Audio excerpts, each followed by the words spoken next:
Hey, how are you?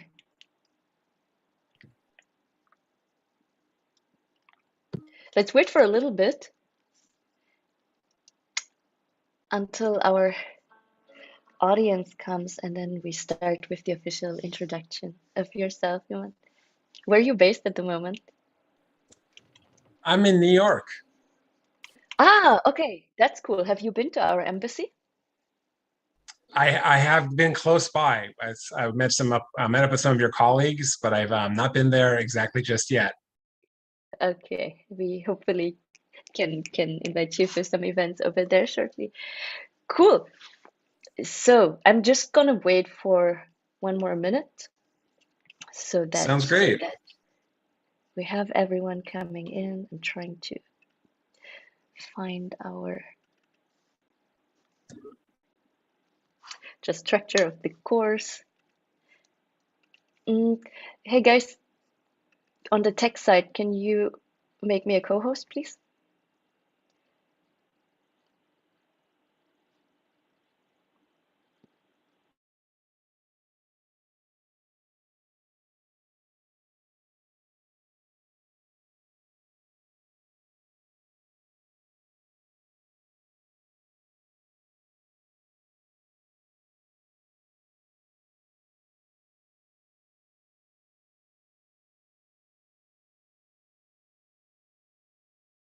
Oh, sorry, no sound.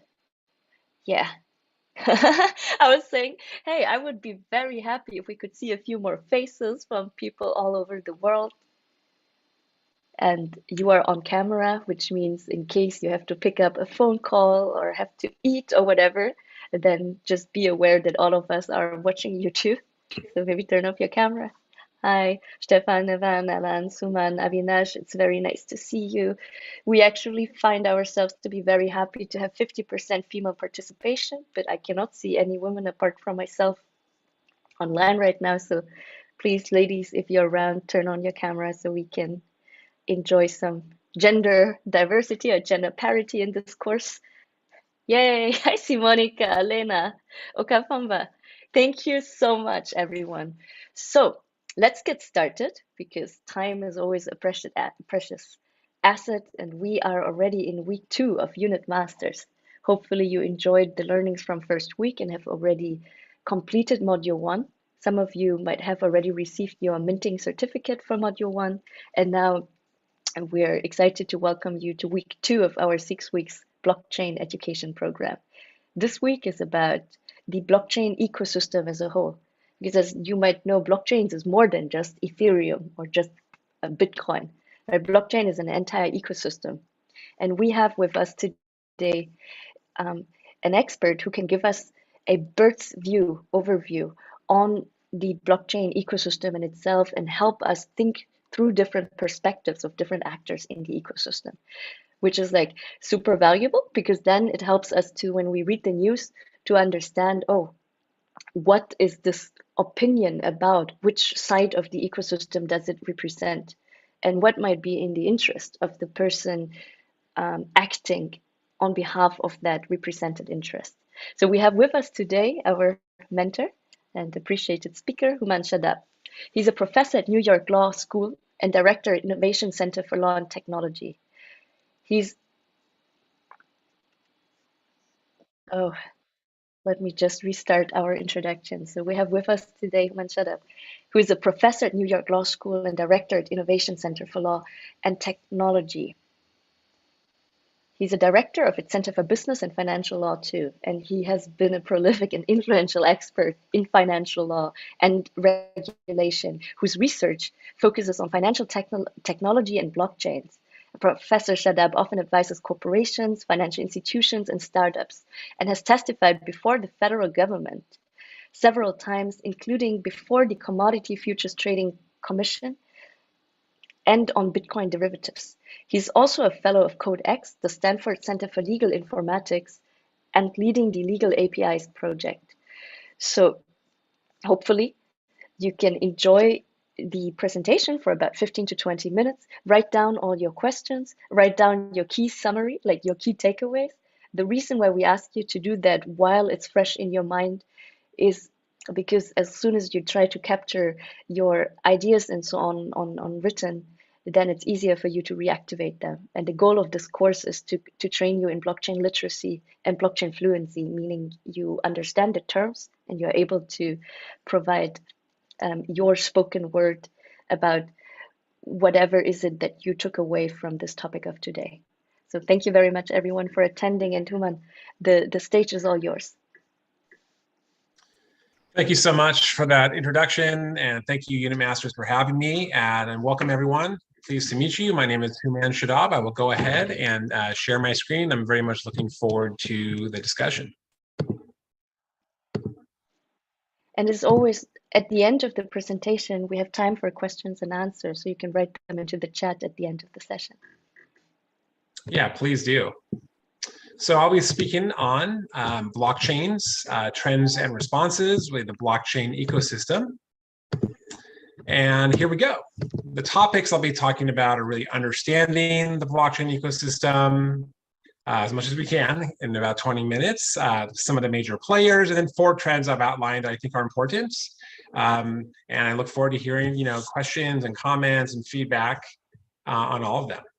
So let's talk about understanding the blockchain ecosystem, of course, just as a basic type of understanding, so we're all on the same page. I'm sure everyone has heard of blockchain, has some basic understanding, but in some respects, I think the most straightforward way to understand blockchain is that in contrast to a centralized computer network, on the right here, a blockchain is a decentralized computer network.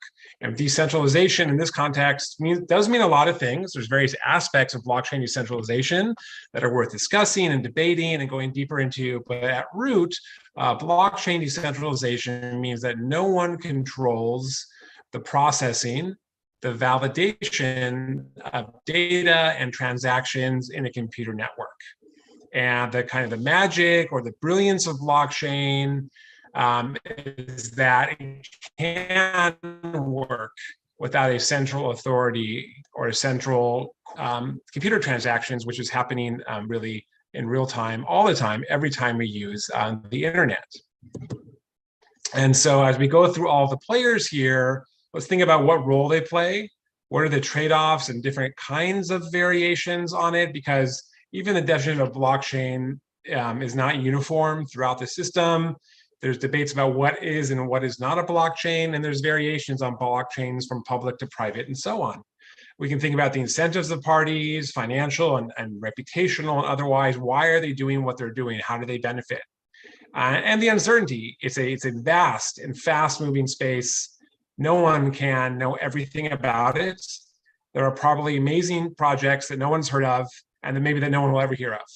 And probably the opposite too. So there's uncertainty, it's fast moving, it goes deep, it goes into really every aspect of what people are doing now in society, apart from the mainstream as well. One major thing to think about when it comes to blockchain and the trade-offs is this idea about the trilemma. So the good thing about centralization is that you can regulate centralized computer systems. They tend to be very fast because it's just one computer that just has to do the processing, the confirmations of the transactions. updating the databases, what have you. The trade-off of blockchain is that there's many computers, millions of computers, perhaps globally, doing the updating, doing the confirmations, making sure everything is on the same page. And so there are trade-offs that come into play. So oftentimes in blockchain, or generally, right, it's not about best in all cases, about what's the best fit for what purpose. And so the benefit of decentralization is that you don't have to give control to a central party, but you may give up some scalability issues. You may give up some security issues if things are public in a way that private chains are not. On the other hand, security can be made better with blockchain if 1,000 computers have to confirm something. It tends to be more secure from a certain perspective, as opposed to one computer confirming something. So just keep in mind these trade-offs and these major ones as we go forward. I'm really to see, first of all, so who are the main players? And you can look at a lot of these landscape diagrams that third parties make. And there are many, many players, many companies, many people, many entities, many institutions, many protocols, many software systems, layers, and stacks, all doing these different things in the ecosystem. And again, I don't think one person understands every aspect of it, especially over time. But there's basically entities doing things that you can imagine, like trading tokens, like running software, having various applications, such as investment, games, digital collectibles, all these different types of services, decentralized finance. It's a vast, wide, interconnected, and fast-moving ecosystem. Many types of players. Just looking at the Ethereum, for example, ecosystem, you see there's exchanges, tools to manage your investments that are either Ether tokens directly or others. There's the wallets that have your private keys, various types of service providers, analytics, compliance, and then things like stable coins, which are basically ways to have a dollarized or fiat version of a cryptocurrency whose value is maintained one-to-one with any fiat currency that they choose to peg it to. How are transactions validated in blockchain? Well, initially with Bitcoin and currently with Ethereum, is proof of work.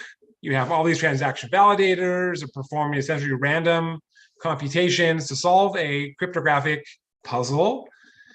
And when they do, they get awarded and paid in tokens. And that's their incentive. The miners have the incentive to mine and commit their computer powers because they get paid for it, right? Citibank, banks, they commit their computer power because they get paid for it. It's part of their business.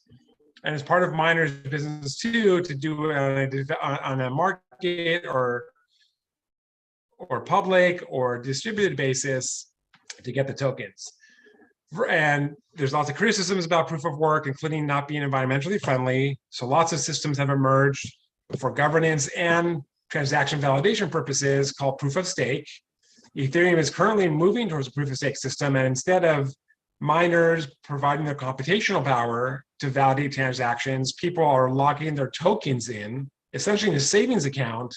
And when you lock your tokens in, you say, look, I'm part of this network. I've locked away my tokens. And based on how much I'm locking in, I can help to validate transactions and get also paid for doing that. So two big distinctions to look up there. In terms of how can you validate transactions, and who's doing it, it is so difficult to do it in the Bitcoin system on purpose that people have to combine their hash power or mining power into pools. And so those are some of the main collective mining pools. When it comes to Ethereum, it's moving to the staking system, and they are basically moving from proof of work to proof of stake. And the idea there is that Ethereum is more of a world computer, can do some processing, unlike Bitcoin. And this is some of what is involved in what's called the quote unquote merge.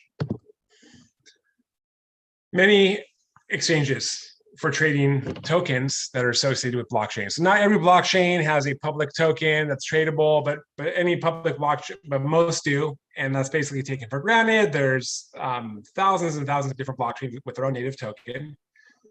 Here are the biggest exchanges starting from Binance all the way down to the US-based Coinbase exchange. But there's many different ways and venues to exchange your tokens for each other or for fiat currency.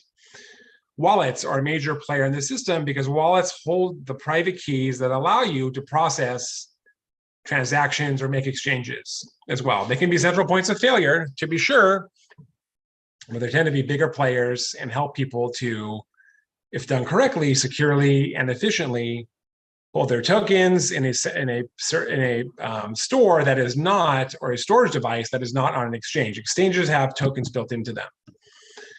Stable coins. What are stable coins? They're, again, trying to have a backing so that there's a one-to-one ratio between the price of a token, a stable token, a stable coin, and a cryptocurrency. And they can be backed. Let's say they have one Bitcoin for every dollar in the stablecoin entity, or they can be collateralized by other cryptocurrencies, or they can be non-collateralized and algorithmic. There's different variations on this, but there's a major growth in stablecoins over time. How about NFTs? NFTs are non-fungible tokens, and mostly when you hear cryptocurrency, by definition, you're talking about fungible tokens, but NFTs are non-fungible tokens, and they are tokens that have some unique aspect of them to them, so that you can identify them as being unique. And when they are unique, you can tie them to a particular asset, a particular digital good, or even just simple piece of data or file. And here are some of the largest NFT collections currently by sales volume, not necessarily by value. NFTs are also being done by a large brand name corporations, not just individual projects, artistic or otherwise. Distributed autonomous organizations are another major player in the blockchain ecosystem, and those are basically collective organizations governed by ownership and voting of one kind or another of tokens unique to that DAO, distributed or decentralized autonomous organizations. And they're for a wide variety of nonprofit and for-profit purposes. DAOs, as of today at least, hold over almost $12 billion in their treasuries and their assets, because you form a DAO by selling DAO tokens of the DAO, getting those funds, and typically holding crypto or fiat or stable coins in the DAO's treasury. And so that's the basic overview. Very basic. How about trend number one, what I call tackling the trilemma that we talked about: security, scaling, and decentralization. Well, one way to do it is to build on top of a blockchain.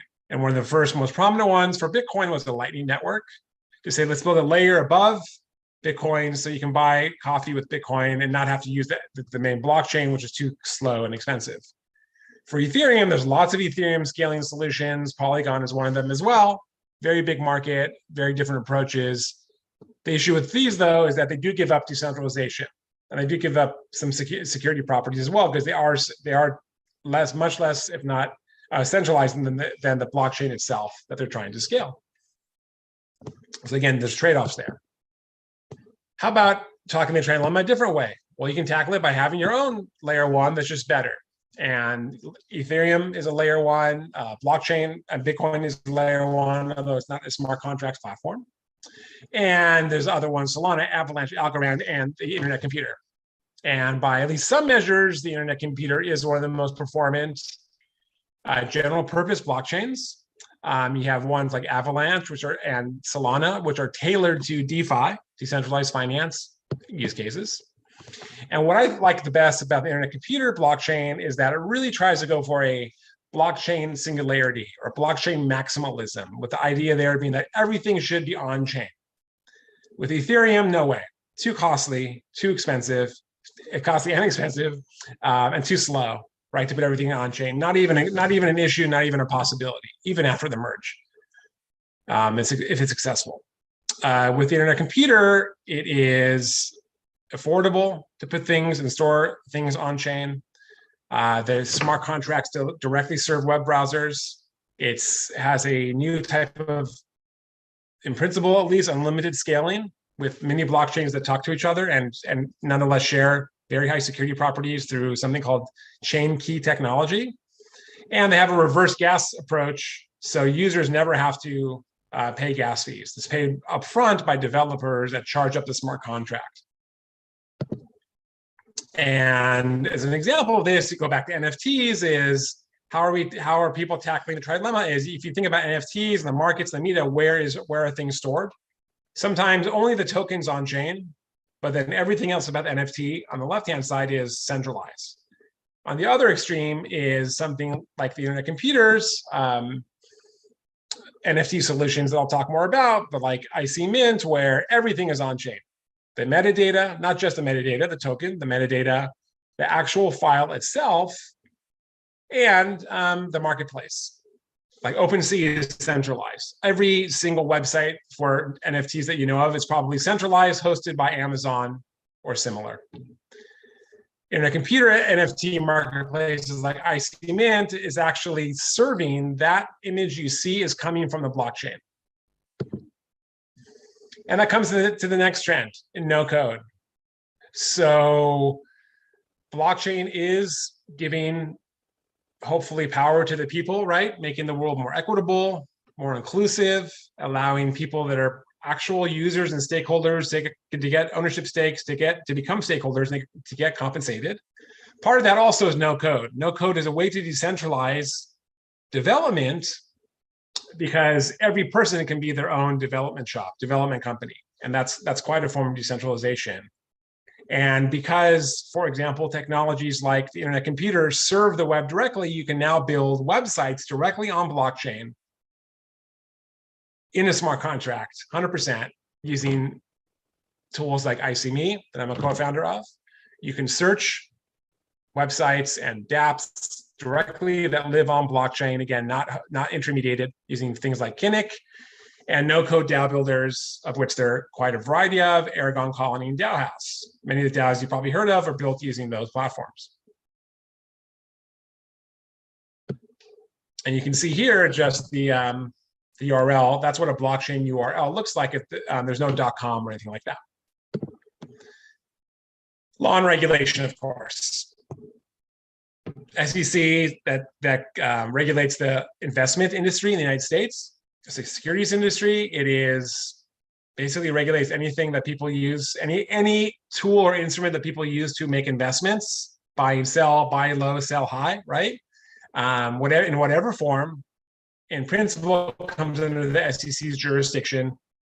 And they brought many enforcement actions for tokens that were not properly registered under their jurisdiction. But most recently, they are now going for the large and not so large cryptocurrency exchanges, in part on the theory that most or some of their tokens are actually securities and not utility tokens and not currencies. On the other hand, the US government is pushing bills and legislation through to one extent or another, bringing the other major financial regulator in the US, the Commodity Futures Trading Commission, which regulates derivatives, as a primary regulator of digital assets, cryptocurrencies. And the idea there is that they're a little bit more cryptocurrency friendly than the SEC. The big development recently, though, was the OFAC sanctions on the Tornado Cash with smart contracts. So every exchange of value, every exchange of money in any form has to comply with the Bank Secrecy Act by the US Treasury Department, which imposes heavy fines and even criminal penalties on those that violate anti-money laundering or economic and financial sanctions. And this was the first time, which was very unique and profound and can have massive ramifications, is that the sanctions list, the quote person under the law is an Ethereum smart contract. That's never happened. No one has ever sanctioned code. So there's be a lot of litigation and legal battles in the years to come. And this might, in this principle, be overturned in part on the theory that under US law, code is a type of speech that's protected by the First Amendment. And there's also copyright issues and infringement that we see coming up a lot in the NFT markets, and how platforms are dealing with it or not dealing with it is a big issue as well. So looking at your terms and conditions for artistic NFTs is important. Mainstreaming, not surprising, is another trend. Major investment houses buying tokens, investing in infrastructure keeps happening despite the downturn. On the high end luxury goods market, Tiffany is releasing NFTs. There is mainstreaming done where things like one of the most popular platforms like Reddit is integrating with cryptocurrency payments. And ICMe is doing things like opening up a storage API on Web3 to allow any app to easily store files, and it began to initiate smart contracts via simple API calls. Mainstreaming at the highest levels as well. Nonetheless, regulatory and governmental bodies are saying digital assets are real, blockchain is real, cryptocurrency is not going anywhere, and we have to embrace it and deal with it properly.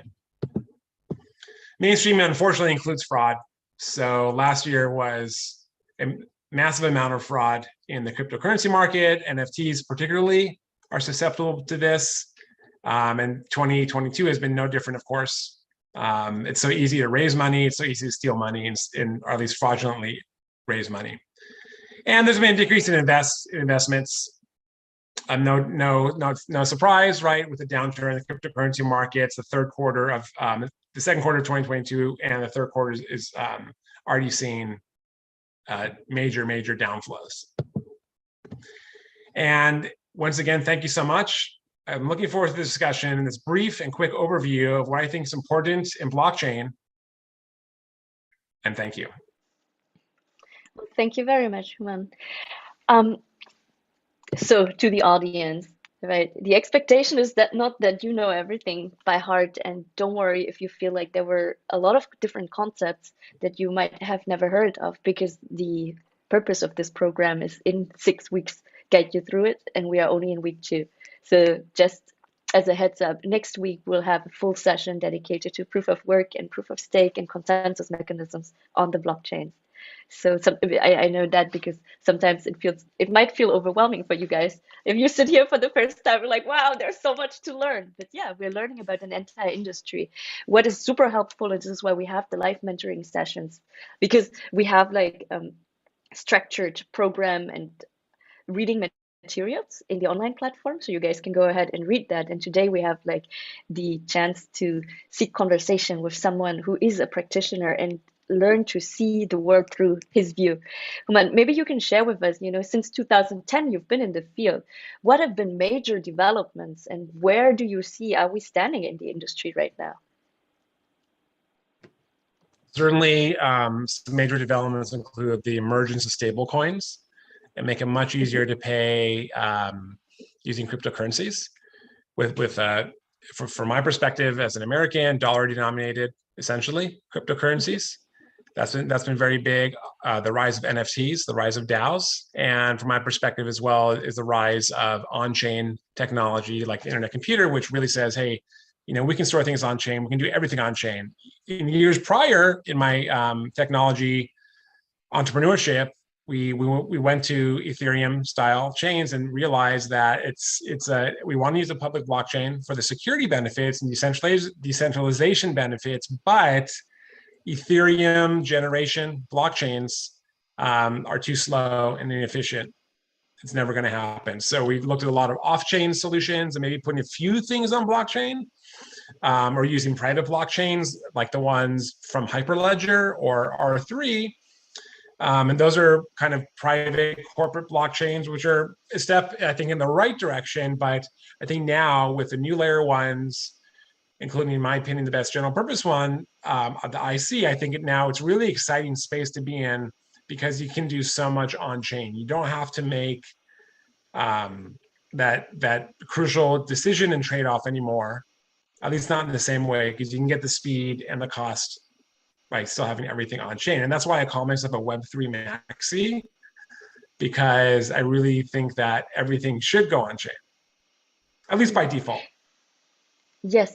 Maybe also for our audience who might be a bit newer to the field, what is actually the difference between on-chain and off-chain, and why is it so important or beneficial from your view to be on-chain? Yeah, when something like a file or a transaction, so whether a file is stored on-chain or a transaction takes place on chain. When something is on chain, it is in some respects public, it is non-reversible, it is secure and immutable, and it provides the benefits that blockchain can provide when things are on chain. It's decentralized, it's not in the control of any person, and that is the benefit of it. Now, historically, at least in recent times, putting things on chain was expensive and slow. And so people had to say, okay, what should we put on chain? What should we not put on chain? And there were various privacy and security concerns with putting something on a public network, even if it's encrypted. And so those are the trade-offs you need to think about. Off-chain just means regular computers, regular corporate cloud, or on your hard drive. Yeah, thank you. I want to call up people from the audience. There's a first speaker. It's going to be Anya. Just invited you to unmute yourself.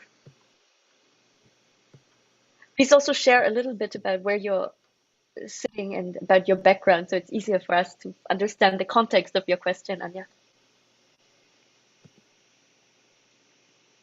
We cannot hear you. You are on mute.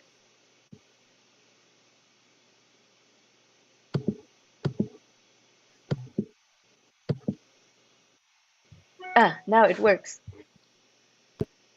Can you hear me now? Yes. Yeah, hi. This is not Anya. I don't know whether it's coming as Anya. This is Sergio. Uh-huh. And I'm so my background is that I'm a policy specialist in East Africa, and I work with sort of international organizations looking at policies for private sector development and digitization and entrepreneurship, mostly in Ethiopia, Kenya, and Uganda.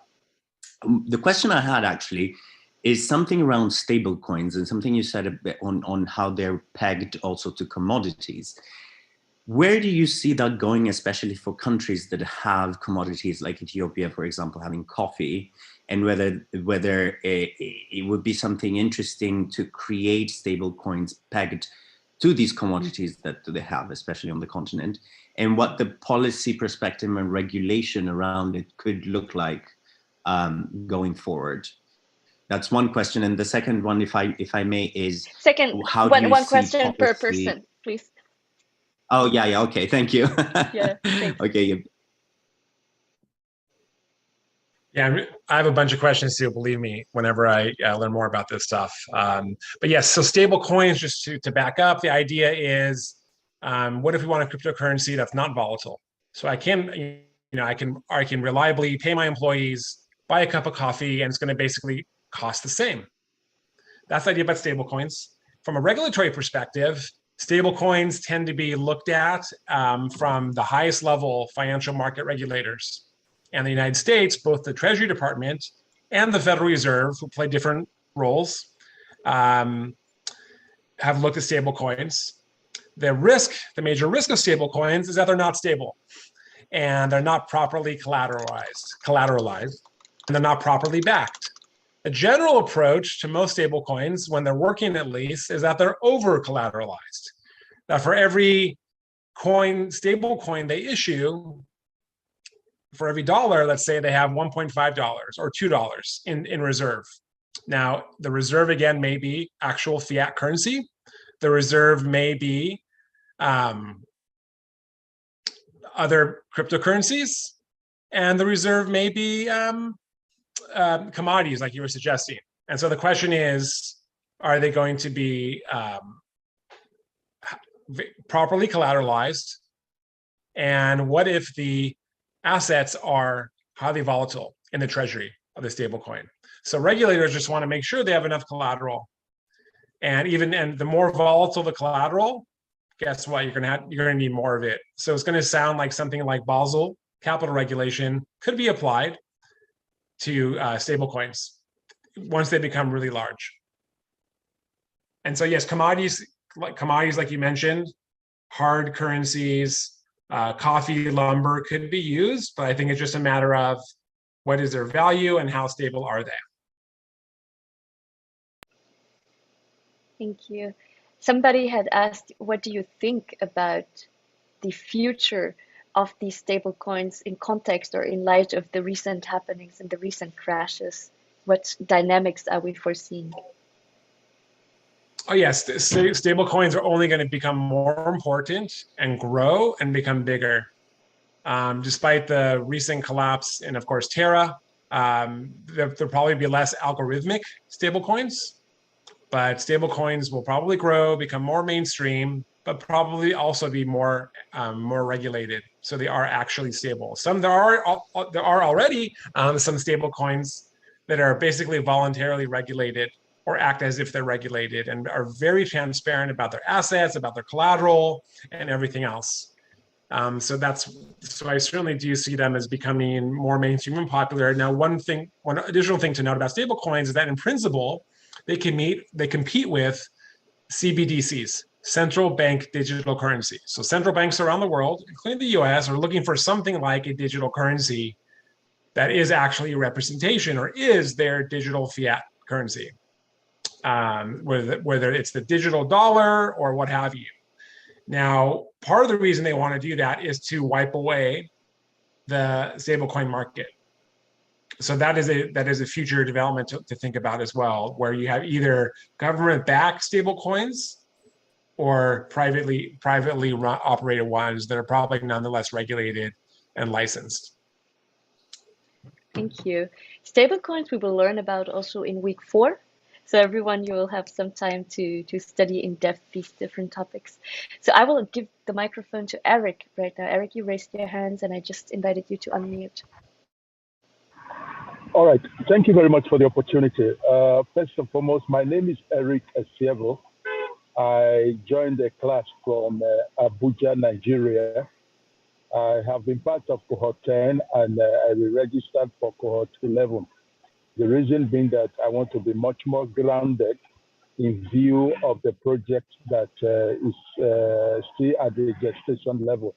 But I have a question based on my personal research, first and foremost on the compliances documentation, both local and international. In my country, Nigeria, initially the government policies from the central bank and the SEC were against blockchain, but there were a lot of enthusiasts and those that are trading in blockchain in my country, and there were so many push for them to review their policy. And yes, the policies have been reviewed, and before you can trade anything like tokens, let me put it that way, or Bitcoin or cryptocurrency. I don't want to just say Bitcoin, but cryptocurrency in general. So there are some regulatory compliances you are supposed to comply with. For instance, for you to be an estate, for you to have the authority to sell your tokens to citizens, you must have registered with SEC. You must have made certain deposits either with SEC and the CBN, close to about 30 million or so. And there are certain documentations that you have to do. So my question borders, what are those due diligence a project, for instance, real estate tokenization project ought to carry out before maybe going public to say, okay, this is a tokenization project on real estate that I have, and I want the public to be part of it, maybe through a DOA. That's my question, sir. Yeah, thank you, Eric, for that. Yeah, I think yes. So, from my understanding, the question is really about, what do we need to know in terms of due diligence before tokens are sold to the public? And the general idea is that laws are very different, or laws are different in different countries, but the similarity tends to be is that when you sell digital assets, digital currencies, tokens to the public, there's a heavy burden of regulation that applies. And you need to make lots of disclosures and registrations with the government before you can sell tokens to the public. And so that tends to be, those types of investments tend to be the highest in terms of the regulatory regimes that apply to them. Yeah, maybe, Houman, you can um, share also a little bit about these similarity and dissimilarities across the globe. Like, how do we think about how does regulation come about? What does regulation in general try to do? And where do they kind of have different nuances because of their history, depending on the regions? Because that's, I think, one of the biggest things when somebody enters the blockchain industry, they get so confused about the different regulations and they think regulation is like incompetent or something, but in fact, just like trying to protect interests of certain stakeholder groups, right? Where do we stand? What are differences that we're seeing? Yeah, so I think one common theme for regulation really across the globe is that the common themes are registration, disclosure, and prohibitions on fraud and manipulation of markets. So anytime you're doing activity that is regulated, and typically investment activities, raising money, anything that involves money and fundraising will typically be regulated to require the party raising money or to helping broker the raising of money, whoever needs to be registered and licensed and disclose the company and the information about the company or the project or the entity that is raising money, whether it's with fiat currency or with tokens. And in the US, you either have to register when you raise money or comply with an exemption. And most countries have some kind of exemption, where if you only sell to rich people, or you only sell to institutions, or you only sell a small amount, you don't have to register and disclose as much as you have to disclose if you sold to the public. The more public the sale, the more widespread the sale, the more you have to disclose, the more you have to register. And regardless of if the sale is public or private, fraud is always going to be prohibited. Manipulating markets, creating fake trades to manipulate prices, all that's typically going to be prohibited. Now, some jurisdictions, I'll say this, are different because some jurisdictions don't have as high disclosure requirements, and then maybe some jurisdictions allow the public to invest in cryptocurrencies or private companies without requiring a full-blown public disclosure and registration. So there are variations of that. Yeah, there have recently been discussions such as, wow, should we make the possession of an unregistered wallet illegal in certain jurisdictions? What's your view on these like your view as in what new regulation are we gonna see in which areas and which ones are like, probably just media hype? Yeah, I think we're going to see more regulations and stricter tax enforcement really across the board. Securities registration requirements and disclosure requirements, sanctions and anti-money laundering. Really the Treasury Department took a bold move by sanctioning Ethereum wallets and saying the wallet, they can't stop Ethereum, right? It's immutable, but you can stop people from touching the wallet, from sending or receiving tokens from it or otherwise performing smart contracts. So that's how regulators will proceed with anything or person that's essentially centralized. And we'll probably see more of that. Now, there could be backlash, it could be overturned.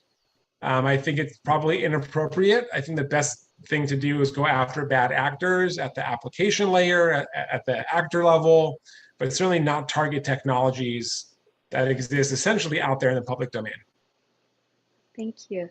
So we have another question from Tim here. He asked, which fields do you think need to be most important, like need to be researched from your point of view in order to develop the space further? Yeah, I think technologies that support really on-chain development, number one. Number two, technologies that help to protect people, to prevent maybe rug pulls and to reduce volatility in the markets. Technology that helps with like user interfaces, makes basically the system more humane and really genuinely democratic in a good way. Thank you so much. Maybe we're closing today's session with the question of over the past 12 years since you've been involved with the industry, you want to share like a highlight moment? What was one of your most favorite moments? I think with the one I think a favorite moment was initially when I learned about Bitcoin and just going to a Bitcoin Explorer and seeing in real time, right, the transactions happening, publicly available financial network, right, that everyone can see who's sending, not the identities, but the fact that money and currency, digital currency is being sent. I thought that was exciting. That was kind of an aha moment. Like, wow, this is very different. With no code, I really had an aha moment or an exciting moment also building on blockchain.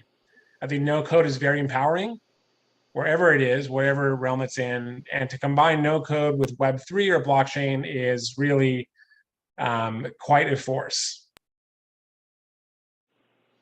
Yeah, it's probably one of in my personal view, people always think we like developers and so on and so forth, but actually when you think about development such as no-code development, that actually helps solve a really big bottleneck. We're still at the stage where, this WordPress for the internet or for website building has to be invented and scaled up, and there are a few very promising solutions to that. So thank you very much for sharing your insights today. For all our students participating in Unit Masters program, the learning target for this week, everyone, is that you understand the major stakeholders in the ecosystem, play around with them, look what could be their potential interests, right? Find a few brand names for each stakeholder group. So when you read the news, you can see, oh, okay, a mining firm. What was that again? What is their purpose in the ecosystem? Oh, the SEC. Oh, what do they do again? What will be their kind of interest in the ecosystem? And these will be your assignments for the week. And we hope that you use the study group opportunities to speak about your learnings, right? Blockchain literacy and blockchain fluency comes from speaking. And by speaking and listening to yourself and trying to answer questions that your peers might have for you, you will develop that fluency much, much faster than just like consuming videos and reading text. Thank you very much, Houman, for being with us today, and hope to see everyone tomorrow for the workshop, hands-on workshop of how can I actually find a job in Web3, and next week for consensus mechanisms on the blockchain. And don't forget to do your homework and file your certificate of completion for this module. Once again, thank you to our speaker, and everyone follow him on Twitter. And feel free to post about your key learning of today and tag our wonderful speaker. Bye.